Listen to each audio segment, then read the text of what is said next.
இந்த பங்குனி மாதத்தை பொறுத்த வரைக்கும் திருமணத்துக்கு கல்யாணத்துக்கு பொண்ணு இது பார்த்தீங்கன்னா பணம் முறையாக இருக்கீங்களே பொண்ணை கல்யாணம் பண்ணுறீங்களே பணம் தானா இங்கேருந்து வந்துடும். நம்மளை முறைச்சி சோச்சி போனவன் லோல் அலைஞ்சி கடிச்சிட்டீங்களே வயிற்று பொழுப்புக்காக தீரத்துக்கு அலைஞ்சி நியாயமாக அலைஞ்சிங்க ஞாபகம் இருக்கா? அதெல்லாம் மாறி போய் அதே முதல்ல எதிர்பார்த்து கம்பெனிலேருந்து சம்மந்தப்பட்ட விஷயத்தில் உங்களை ஜாயின் பண்ண சொல்லி லெட்டர் வரும். இந்த உறவுக்காரங்க சொத்துக்கு சண்டை போட்டு அப்படி ஏமாற்றிட்டு போன சொன்னாங்களே வேறு வழியிலன்னு சொல்லி சொட்டையே உங்கள்கிட்ட திருப்பி கொடுத்துருவோம். பிரச்சனை சால்வ் ஆகி நீ ஏற்ற மாதிரி எப்படி இருக்குதோ அந்த மாதிரி வீடே அமைப்பு உங்களோட கையோடு வந்து சேரும். இத்தனை விஷயங்களையும் இப்படி நீங்கள் மொட்டையாக சொல்கிற மாதிரி சொல்கிற எதிர்பார்க்குறீங்க இல்லையா? அதெல்லாம் விவரமாக என்னுடைய ஒவ்வொரு ராசிக்குள்ளே சொல்லியிருப்பேன்.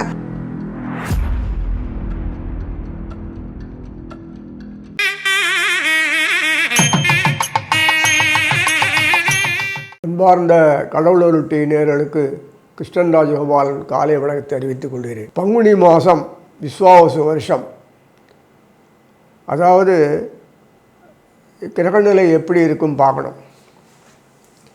நமக்கு சாதகமாக தான் இருக்குது. மார்ச் 15 ஏப்ரல் 13 வரை உள்ள காலம் தான் பங்குனி மாதம். இந்த மீனத்தில் பங்குனினால் சூரியன் இருப்பார், சனீஸ்வரர் பண்பார், கூடையே சுக்கராச்சாரியர் இருப்பார் மூணத்தில். அந்த மிதுனத்தில் குரு இருப்பார், வக்கரம் முறிவும் மாதம் பங்குனி 3ஆம் தேதி முடிஞ்சிடும். அந்த கும்பத்தில் பார்த்தோன்னா செவ்வாய் சனி ராகு இருப்பாங்க. அதே சிம்மத்தில் கேது இருப்பார், கேது நேராக மிதுன குருவை பார்த்துட்டு இருப்பார். இதெல்லாம் மொத்தம் பிளாக் ஆகிருக்கும் எல்லாமே. செவ்வாய் புதன் சேர்ந்து ஒன்றா இருக்காங்களே கேட்காதீங்க, ராகு கூட இருக்கும். அதனால் இந்த ஒரு அமைப்பு ஏன் வச்சுருக்கேன்னா கட்டுப்பாடு இல்லாத வரமுறை இல்லாத போயிடுச்சு சமுதாயத்தில் உலகம் எங்குமே. அதனால் இது மையமாக கொண்டு இந்த பூமியை கொண்டு தான் இந்த அஸ்ட்ராலஜி பண்ணிருக்கு. இந்த பகவான் இங்கே இருக்கிறதுனால எதுக்கு சொல்கிறேன்னா, நம்ம ஊரில் ஒன்றும் வராது, இப்படியே ஓட்டின்னு இருக்கும். சினிமாவில் வரக்கூடிய ட்ராமா கீழ் மாதிரி போயின்னு இருக்கும். அவ்வளோதான். நமக்கு ஒரு 3 வேளை திங்கலாம், நல்லா தூங்கலாம், உழைக்கலாம், நமக்கு சௌரியமான வேலை கிடைக்கும். இப்படி தான் இந்த மாதிரி அமைப்பில் இருக்கும்போது செவ்வாய் எப்படா போகிறேன் பார்த்துட்டு இருக்காரு மேலே விட்டு. அந்த செவ்வாய் பின்னாடி போவார். அதுக்கு பிறகு புதன் ஒரு 5 நாள் இல்லை 5 நாள் தான் கேப்பு, 5 days கேப் விட்டு புதனும் போயிடுவார். அதுக்கு முன்னாடி சுக்கராச்சாரியர் அங்கேருந்து செவ்வாய் போகிறதுக்கு முன்னாடி அங்கேருந்து நேராக மேஷத்துக்கு போயிடுவார். இதுதான் ட்ராமா. அதிகமாக இடைவெளி இல்லாத குயிக் மூமெண்ட்டு. அது இருக்கும்போது இந்த புதனும் இல்லை மீன புதனும் மிதுன குருவும் ராசி பரிந்து பண்ணிப்பாங்க. இந்த சனீஸ்வரர் போய் அது குருவனுடைய பார்வை கிடைக்காது. நம்ம இதில் தான் இருக்கார். இந்த புதனும் குருவும் ராசி பரிந்து பண்ணி அதுலேருந்து வரக்கூடிய கிடைக்கும். சூரியன் சனி, சூரியன் புதன், சூரியன் சுக்கரன் இப்படிலாம் வந்திருக்கு. அதனால் ஒரு பிரச்சனையும் இல்லை. பின்னாடி சூரியன் செவ்வாய் மீனத்தில் எல்லாம் நடக்கும். இந்த மாதிரி யோகங்கள் கொடுத்துட்டே இருப்பாங்க. ஏன்னா அவருக்கு பிடிச்சி போச்சு கொடுக்குறாரு, அவ்வளோதான். இனி ஒவ்வொரு ராசியாக பார்ப்போம். அன்பார்ந்த கும்பராசி நேயர்களே, பங்குனி மாதம் சொல்லக்கூடிய இந்த மாதம் விஸ்வாவசு வருஷம் இறுதி மாதம். அந்த சமயத்தில் மார்ச் பின்பகுதி, ஏப்ரல் முற்பகுதி, இந்த சமயத்தில் நமக்கு ரிசல்ட் ஓரியன்டேஷன் வரும். ஒரு பயிர் போட்டால் நல்ல ரிசல்ட் வருமா இல்லையா? வளர்ந்து அழகை கழித்து கொடுக்குறது இல்லையா ரிசல்ட்டு. பையனை படிக்க வச்சான்னா வேலைக்கு போய் நல்லா சம்பாதிக்கணும், நல்ல வேலைக்கு போய் சம்பாதிச்சுன்னு நல்லா கல்யாணம் பண்ணிட்டு நல்லபடியாக குற்றணம் பண்ணணும், நல்லபடியாக கண்ணாடியோட குற்றணம் பண்ணி நல்ல வாரிசை உண்டாக்கணும். இப்படி தானே எதிர்பார்க்குறோம். குவாலிட்டி ப்ராடக்ட், ரிசல்ட் ஓரியன்ட், பணம் பொருள் அந்த ஸ்டேட்டஸ் எல்லாம் வேணுமா வாழ்க்கையில். ஏதோ வந்தோம் போனோம் சம்பாதிக்கிறோம் போகிறான் வாழ்ந்துருக்கான்னா வாழ்க்கையாது. வாழ்க்கையில் ரசனைகளோடு கூடி விருத்திக்கு வரணும், இம்ப்ரூவ்மெண்ட்டு. விருத்தி, நோய் நொடியற்ற சமுதாயம், நோய் நொடியற்ற அமைப்பு. இப்போ இந்தமாதிரி அதான் வரப்போகுது, நோய் நொடி சமுதாயம். இந்த டாக்டருக்கெல்லாம் வேலையில் வெளிநாட்டு போக வேண்டியது. நம்ம எல்லா விஷயத்துலையுமே நம்ம நம்பர் 1 ஆனோன்னா ஆரோக்கியம் இருக்கணுமா வேணாமா? ஆரோக்கியம் கண்கூடு. அது தகுந்த மாதிரி ஆகார பொருள்களில் பயப்படி எளிமையாக சந்தோஷம் அனுபவிக்கணுமா? நம்ம வெறும் போகப் பொருள் வாங்கி சாப்பிட்டாலும் ஆரோக்கியமாக அது? காசு பணம் பாழா மணி வேல்யூலெஸ்ன்னு அர்த்தம், கண்ணாமலான்னு. அப்போ ஒன்றுமே இல்லைன்னு அர்த்தம். வாழ்க்கை பாழ். சரீரத்துக்கு சோகம் கொடுக்க சரீரம் இன்னும் நல்லா கேட்கும், சரி சுத்தம் பாழாயிடும். இதனால் எதுவுமே பண்ண முடியாது, நார்மல் வேலையே பண்ண முடியாது, பேரலைஸ்டு. அப்படின்னா என்ன, பழைய ஸ்டேட்டஸ் வரும்போது குழந்தைகள் படிப்பிலேருந்து எல்லாம் பெண்டை கைட்டு நன்னா அது சோகம் கொடுக்காத வாழ்க்கையில் வாழ்ந்து வந்தால் தான் ஒரு காலகட்டத்து பிறகு உடம்பு நல்லபடியாக உழைச்சி அறிவோடு செயல்படும். புத்தி தருதலையாக செலவிச்சேன்னா அறிவு வயல் பண்ணாது, பாழாயிடும். அதுக்காக குழந்தைகளை நான் அப்படி கஷ்டப்பட சொல்லலை. ஓரளவுக்கு அந்த விஷயத்தில் ஸ்ட்ரிக்டாக இருந்தால் தான் வாழ்க்கையில் அது பழகூட ஜாக்கிரதையாக எங்கே பழகிறான் செய்யறான் பார்த்துட்டு போகப்பொருள் அதிகமாக போகக்கூடிய அளவு புத்தி கெடு போச்சுன்னா லைஃபெல்லாம் பேரடிக் லைஃப் தான். அப்புறம் என் பையனுக்கு அதிர்ஷ்டம் இல்லையா அப்படி இல்லையான்னா பாழாக்கி மைண்டு அஃபெக்ட் ஆகி, உடம்பு அஃபெக்ட் ஆகி, கைது அஃபெக்ட் ஆகி, தேவையில்லாதது. ஒழுங்கீனமாக வளர்க்கா பக்கா வளர்க்கணும். அதுக்கேற்ற மாதிரி படிப்பு சிஸ்டம் அமைப்பு இதெல்லாம் மாறணும். நெத்தையோ படிச்சுட்டு இருந்தால் அறிவுலாம் வளராது. அதுக்காக சம்பாதிக்கிறது வர உலகத்தில் பேஸ் பண்ணலாம், அறிவோடு பேஸ் பண்ணணும் அவசியம் இல்லை. அதனால் இதெல்லாம் ஏதோ சொல்லுவாங்க, அதெல்லாம் சொல்ல விரும்பலை. எதுக்குன்னா எட்டு சுரக்கா ஒரு வீட்டுக்கள் படிப்பு எதுக்குமே பயன்படாது ரொம்ப சொல்லுவாங்க, ஏதோ வசனம். அதனால் நம்மளோட லைஃப் வாழ்க்கை திறனும் இல்லை, நம்மளுடைய வம்சத்தில் நம்ம அங்கீகரிக்கிற நம்ம வம்சாவளிகள் மகன் மகள் பேரம் பேத்தி சப்பா பெரியப்பா மன்னா அச்சா அக்கா பாட்டி தாத்தா அத்தை மாமன் அத்தனை உறவுகளும் முக்கியத்துவம் கொடுக்கப்படும். கும்பத்தில் மொத்தம் அப்படி தான். ஆனால் அதுவும் சகோதரிகள் நிறைய முக்கியத்துவம் கொடுப்பாங்க. ஏன்னா காரணம் என்ன, பூர்ணத்துவம் அடையணும். வாழ்க்கையில் நாம் தனியாக போகிறது அப்படியே மேலே போகிறதுக்கு இல்லை. இங்கே பகவான் நம்மளை படைச்சதே எல்லாரோட அனுபவிச்சுன்னு அந்த அனுபவ ரசனைகளை ஷேர் பண்ணிக்கணும் அப்படின்றது தான் அவருடைய எதிர்பார்ப்புகள். அது பிரகாரம் தான் அந்த ப்ரோக்ராம் பண்ணியிருப்பார். அதுக்கு மீறி போனால் பிரச்சனைகள் வரும், அவ்வளோதான், வேறு ஒன்றும் இல்லை, கட் பண்ணி விட்டுருவார். அதே மாதிரி தான் இந்த கும்பத்தில் வச்சிருக்கார்.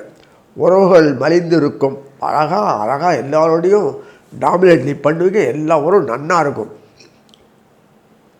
விட்டு கொடுத்து போவீங்க, செயல்படுவீங்க, அட்ஜஸ்ட் பண்ணி எல்லாமே நடக்கும், சாக்ரிஃபைஸ் பண்ணுவீங்க. அந்த உறவுகளுக்காக தான் இந்த கும்பமே. பூர்ணத்துவம்னா என்ன அதான். ஆக உலக விஷயங்கள் சரி, வீட்டு விஷயங்கள், குடும்ப விஷயங்கள், இப்போ சமுதாய சம்பந்தப்பட்ட அத்தனை விஷயங்களையுமே உங்களுடைய தலைமை முக்கியமாக இருக்கும். அப்படின்னா என்ன, லீடிங். வாழ்க்கையில் இந்த மீன் கூட்டம் பார்த்தோம்னா மீன் சுற்றி கூட்டம் கூட்டமாக பார்த்துறீங்களா? ஆடு போனாலும் சில கும்பலாக போகும், மாடு அப்போல்லாம் இப்போ தெரியாது, பின்னாடியே கும்பலாக போகும் கூட்டம். அது மந்தையும்பாங்க. அது மாதிரி இவங்க தலையில் இருப்பிடத்தில் ஒரு பெரிய சமுதாயமே இருக்கும். பெரிய லெவலில் நம்பி இண்டஸ்ட்ரி இருக்கும், ஒரு பெரிய லெவலில் ஆர்கிடெக்ட் படைக்கக்கூடிய விஷயங்கள்லாம் இருக்கும். ஒரு பெரிய லெவலில் இருந்து அவர் மூலம் எல்லாமே இண்டஸ்ட்ரி முக்கியமான கருத்தாக இருப்போம். குடும்பத்திலேருந்து பொறுப்புகள்லேருந்து சுமந்து மற்றவங்களுக்காக வாழ்ந்துட்டு மடிய வேண்டியது தான் அவங்க வேலை. பேரும் புகழும் பெருமையோடு வாழணும். குடும்பம் வரும்போது ஏனோதானு இருந்தால் கூட அவருக்குன்னு குடும்பம் வரும்போது ஏனோதான் மற்ற எல்லாரும் போல் சாதாரணமாக இருப்பார். அதிக பற்று வச்சாலும் இல்லை, பற்றே இல்லாலும் சரி, பிரச்சனைகள் ஆகிடும். ஒட்டி வாழணும். எப்போதுமே ஒரே ஏரியாக கட் பண்ணி போகக்கூடாது. தனக்கு இம்பார்ட்டன்ட் கொடுக்கலன்றதுக்காக கட் பண்ணி போகிறது, தனக்கே இம்பார்ட்டன்ட் கொடுக்கணும். அந்த குணங்களில் நடுவில் வரும். குணங்கள் நிறைய சனியினுடைய குணங்கள் நடுவில் வரும். எனக்கு என்னை பயன்படுத்தி இருந்தாலும் எனக்கு அந்தஸ்து கொடுக்க மாட்டேன்றாங்க, எனக்கு அப்படி ஏதோ நெக்லெக்ட் பண்ணுறாங்க அப்படின்னு. என் வார்த்தைக்கு மதிப்பே இல்லை. ஆனால் அவங்க இடம் எடுத்துப்பாங்க, அப்படியே கட் பண்ணிட்டு போடுறாங்க. இது பேசுகிறதுக்கு இப்படின்னு எண்ணங்கள் இருக்கும், நெகட்டிவ் எஃபெக்ட் இதெல்லாம். அந்த மாதிரி எண்ணத்தில் வரும்போது ஓஹோ சொல்லி பேசிட்டு இருக்கும்போது அடுத்த செகண்டில் சரி அப்படின்னு சொல்லிட்டு கட் பண்ணிட்டு போட்டான்னா இவன் மூஞ்சில் அடிச்சா மாதிரி இருக்கும். அதான் அந்த ஒரு சின்ன குறைபாடு வாழ்க்கை. அது மாற்றி சொல்லி ப்ராக்டிஸ் பண்ண சொல்லியிருக்காரு. பெரும்பாலும் இருக்கும், எல்லாருக்கும் அப்படி இருக்கணும்னு அவசியம் இல்லை. அது கிரக அமைப்பு சேர்ந்தது சனீஸ்வரோட தொடர்பு கொள்ளக்கூடிய கிரகம் இருந்தால் அந்த மாதிரி ஆக்டிவேட் பண்ணிக்கும். நான் நட்சத்திர அமைப்பிலே அவிட்டம், சதயம், போராட்டார், இது 3 குணங்கள். செவ்வாயினுடைய குணங்கள் செகண்ட் பார்ட்டார். செவ்வாயினுடைய 3-4 பார்ட் இருக்குல்ல, அது ரொம்ப வீரியம் ஜாஸ்தி இருக்குது. அதுவே சதயம் ராகு மற்ற கிள்ளி விட்டு இப்படி விஷம் பண்ணே இருக்க வேண்டியதான் வேலை. அது இது அடுத்தது புரட்டாதி, அந்த வெயிட்டு உண்டு. புரட்டாதினால இந்த வெயிட்டு உண்டு. ஒரு பாதம் தானே புரட்டாதி பார்த்துக்கும்போது அந்த 3 4 7 7 2 2 பாதம் வரும் பண்ணுறது. ஆனால் இது கும்பத்தில் வரும்போது குருன்னு நட்சத்திரம் சதயம் ராகு ஃபுல்லாக இருக்குது. அதே மாதிரி செவ்வாய் நட்சத்திரம் இருக்குது. இல்லை இதெல்லாம் வீரியம் ஜஸ்ட் பயங்கர வீரியம் உள்ளது, பயங்கர வீரியம். அந்த எஃபெக்ட் ரிசல்ட் கொடுத்துட்டா மறுவேலை அந்த கன்று மாதிரி இருந்தது. காரியத்தை முடிச்சு காமிப்பாங்க எளிமையாக பக்கா. இவ்வளோதான் விஷயம், தூக்கி போட்டு போவாங்க. பெரிய பெரிய சாதனையாளர் பண்ணும்போது அவங்கெல்லாம் முழிச்சுட்டு தலையை துணிச்சுட்டு வந்து பண்ண முடியாத விஷயத்தில் ஒரு செகண்டில் முடிச்சுட்டு போடக்கூடியது தான் கும்பம். போயிட்டுட்டே இருக்குது எல்லா விஷயத்தையும் ஒரு க்ஷணத்தில் ஃப்ராக்ஷன் ஆஃப் செகண்டில் கணக்கை போட்டு முடிச்சுட்டு கிளாஸாக முடிச்சிடுவான். எல்லா கணக்குக்கும் கால்குலேஷனுக்கும் சனீஸ்வரன் தான் பொறுப்பு. ஃபார்முலா எல்லாம் சனீஸ்வரன் தான்.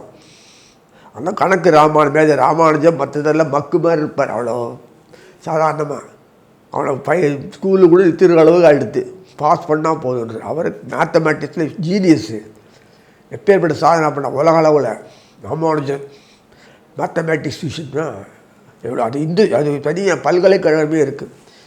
வெளிநாட்டுக்காரன் அப்போயே பிரிட்டிஷ்காரன் அவார்டெல்லாம் கொடுத்து கொண்டு வச்சுட்டான் கணக்குக்காக மட்டும். அவனுக்காக அது கணக்கு அவன் கணக்கு போட்டு முடிச்சான்னா ஃபார்முலா க்ளீன்.